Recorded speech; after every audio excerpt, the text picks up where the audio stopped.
Have you ever felt heavy, anxious, or sad, and deep down you knew it wasn't really yours? I know that feeling really well.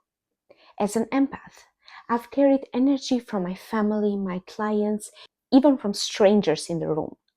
And for years, I thought it was all mine. In this video, I'll share how to recognize when it isn't your energy and 3 practices I use to release it. If you're new here, I am Ada. I'm a holistic therapist. I help people release trauma and emotional blocks through hypnosis, EMDR, and energy work. On this channel, I share not just tools, but also the insights I've learned in my own healing and in my work with clients.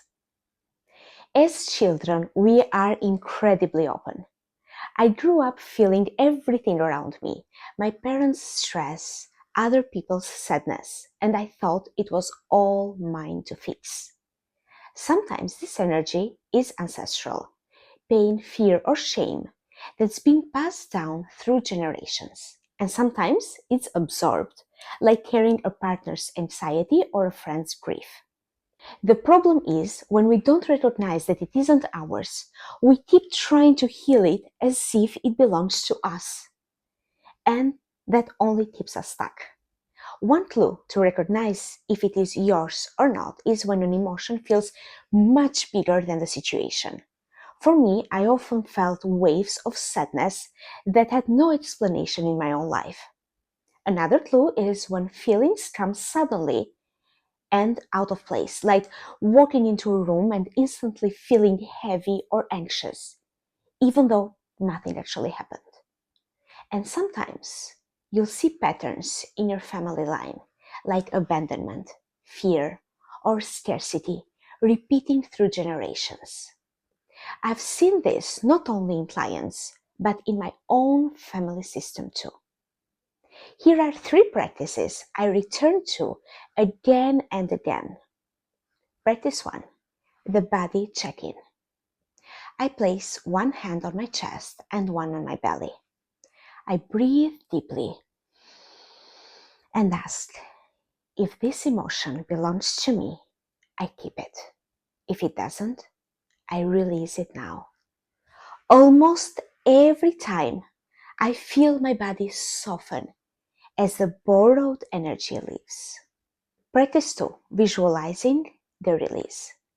I imagine the energy as a color, a shape, or weight, or maybe all of this together. I gently gather it, place it into a ball of light, and send it back to the universe or to its source with love, always with love. The key is compassion. I always say, this isn't mine to carry. I release it now. And practice 3. Ancestral clearing ritual. When I sense that it is really old, I picture my whole family line behind me.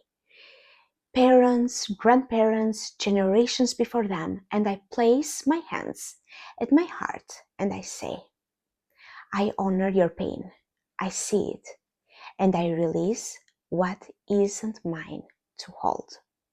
I imagine the energy moving back through the line, leaving me lighter, freer, and more like myself. I once worked with someone carrying deep guilt. But as we uncovered it, we realized it wasn't their guilt at all. It was their mother's. When they released it back with compassion, they felt a lightness they had never known before. I've experienced the same thing in my own healing. When I give back what isn't mine, I feel like I can finally breathe as myself again. Not everything you feel belongs to you. And when you release what isn't yours, you create space to live fully as you really are. This has been true in my life, and I see it every day in my clients. So the next time you feel heavy emotions, pause and ask, is this mine? Or is this something I've absorbed? Then try one of these practices, the body check-in, the visualization, or the ancestral clearing, especially if it feels really old. Notice how your energy shifts. If this resonated, share your experiences in the comments below and subscribe for more healing tools each week.